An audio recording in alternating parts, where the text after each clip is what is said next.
They have finally found the parents of more than 100 migrant children separated by the Trump administration. But they're not yet reunited, and there are still hundreds of kids whose parents have not yet been found.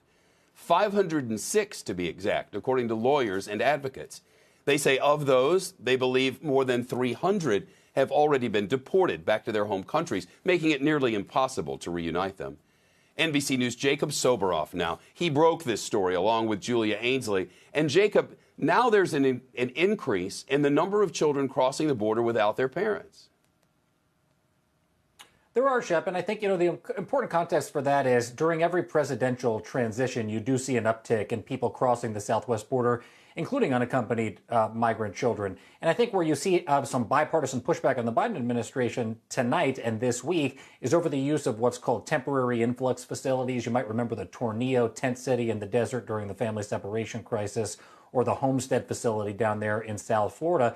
The reason that people are upset about this, both left and right, is that these are unlicensed facilities. The oversight mechanisms for these facilities are not in place in the way that they would be for a permanent shelter. These are not the facilities that were referred to as kids in cages. They're not operated by Customs and Border Protection. It is where the U.S. government has to legally put child refugees before they are discharged to sponsors.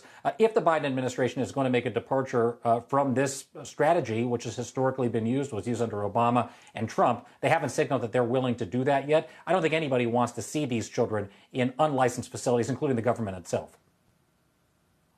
Jacob, what about the families of the remaining children separated by the former administration?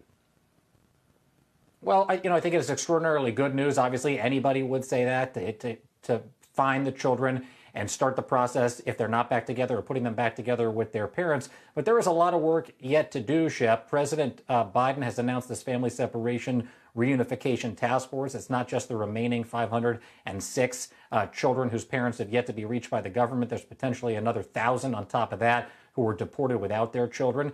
It will be a Herculean effort to go find, track down, and ultimately reunite these families, but it's a promise that the president made. He called the policy criminal, and he said that he was going to do a thorough investigation in terms of accountability. NBC's Jacob Soboroff.